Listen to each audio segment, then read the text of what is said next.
His name is Brian Lyon, and just check out our Facebook page, facebook.com/The Crane Witches Network, if you want more details on that. And thanks, Brian. Thanks for coming and hanging out with us. We've got some stories here, like we were talking about with the on the beer tip. Well, you guys were talking about the Nano Brewery thing. We'll get into that in a moment, but there's a self-service pub in a small Czech village that's making some headlines right now. This is really cool. This is a tiny little town. I guess it's I can't even pronounce this thing. Unrevis or something like that. But, whoa. There's a self-service pub there where this tiny Czech village, it's a big hit with the cyclists that are touring.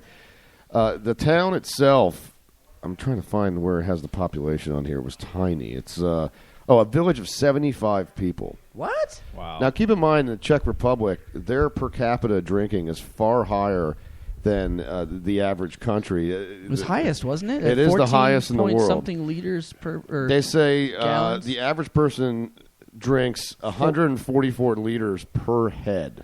Wow. There in this Czech village. So this per guy head, per what? Per head per how long? Per year.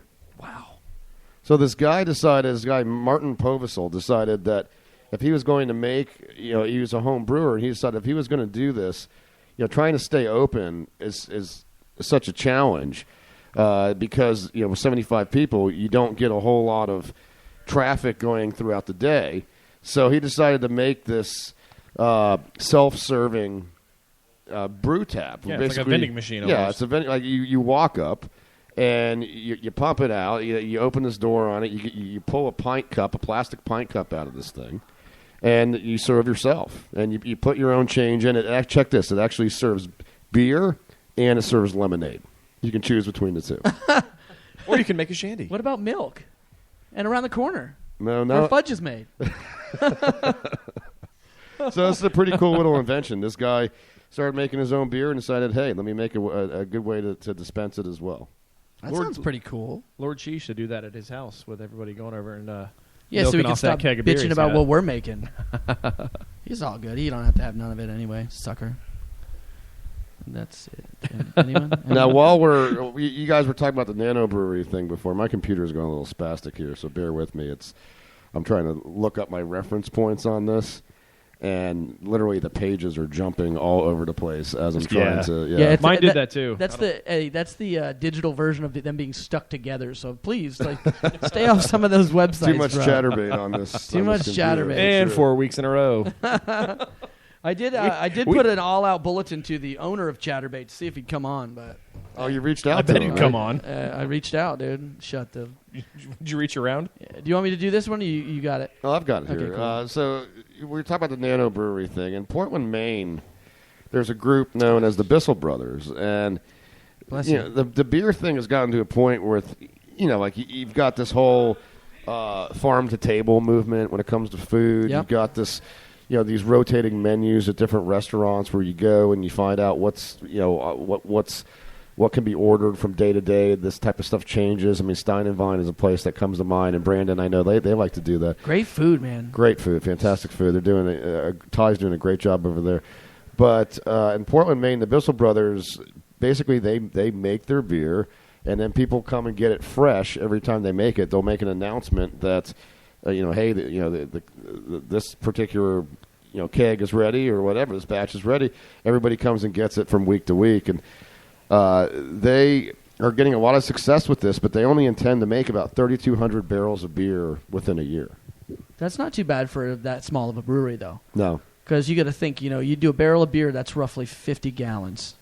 Is a barrel of beer. So, do the numbers on that. That's a pretty substantial amount for such a small brewery. Well, the great thing about it for them too is, they don't have to necessarily rely on a tasting room or keeping something open all the time because they've found a way to create a demand So once a week they open up. Here it is. They sell it out, and they go home. And that's it. They keep their overhead down. Yeah, their it's overhead's like way down. some of those guys that do like a side of the road barbecue and stuff like that. Like to get your reputation up. And there's this place in Savannah, Georgia. That place opens maybe twice a week, and you got to be there when they open, whenever they open. Yeah. And you just have to be there and get their food. And I heard their food is off the chain, sells out every day. I mean, with the growing craft movement, they say now that an estimated 1 out of 9 beers consumed in the U.S.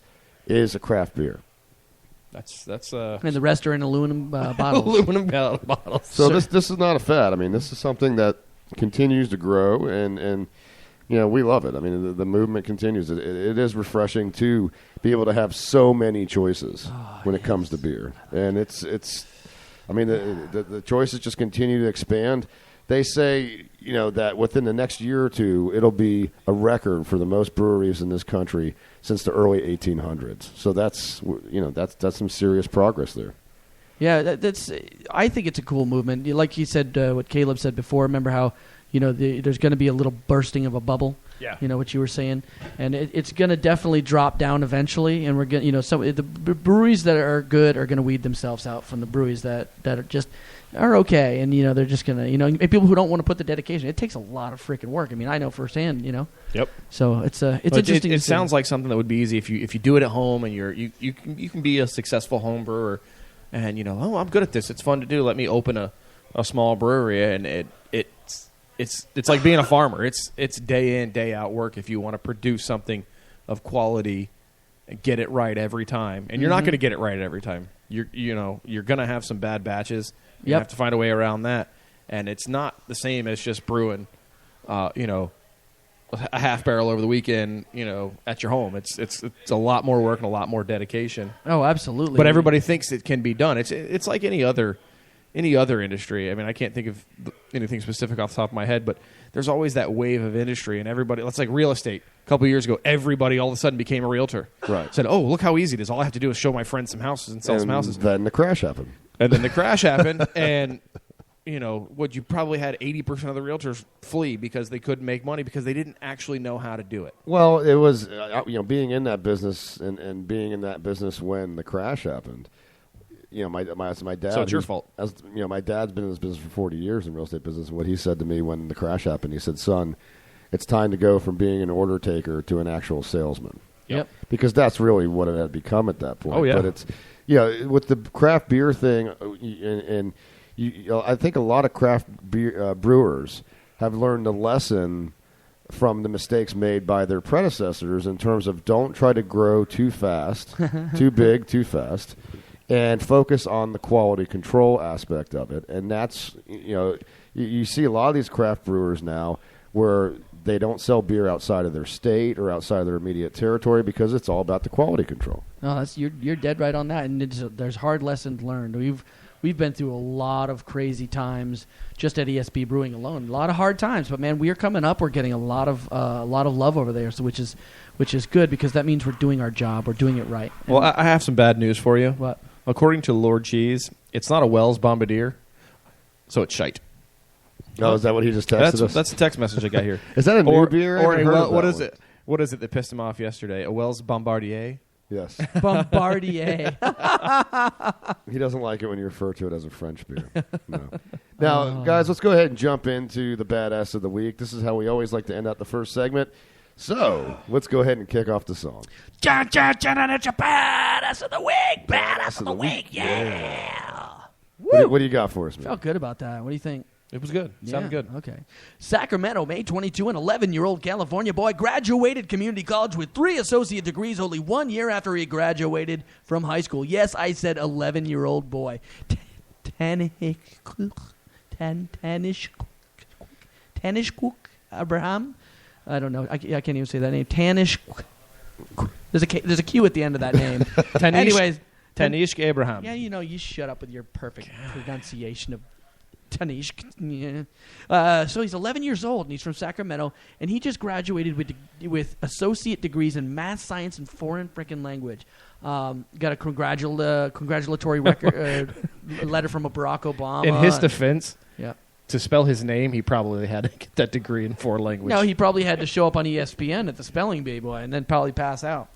Anyways, he kind of looks like that kid that passed out at the spelling bee. Yeah, he does. Remember? You seen him? Yeah, he I looks saw just like that kid that passed out. Anyways, so the kid did it. Got a 4.0 GPA. I mean, this kid is obviously a brilliant mind, and he's probably going to be one of our future amazing kids. So he's aiming to win the Nobel Prize, and he wants to be president of the United States. Yeah, I saw that on his Twitter. He says that these are just the first few baby steps to his big goal of winning the Nobel Prize and being president. You know what I see? You know what I see a lot of? I see a little smug little bastard in this. Let me read his Twitter thing. 3 associate college degrees. Awesome feeling. Completed my few baby steps to my big goal. At Nobel Prize, med, doctor, researcher, and at POTUS.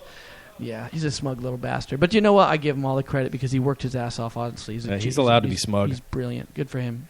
Guys, this is the Cradle Mission Show. We're going to jump into our first commercial break. When we get back, a lot of food stuff to get into. It's a very food-rich segment. Yeah. We'll talk to you soon. Were you injured in a car accident? Don't you worry. Don't call 911. Don't call a lawyer. At 1555 Gary Who, we see no need to involve the law. How you doing? I'm the one and only Paulie P. As soon as you get in a wreck, you call me on my cell, and I'll personally dispatch 2, shall we say, gentlemen to the scene to give the other party involved an offer they can't refuse. Whether it's a new car, money, it don't matter. We guarantee to get you just what you deserve. At 155 Gary Who, you forget about it. We work for you to get you what you deserve.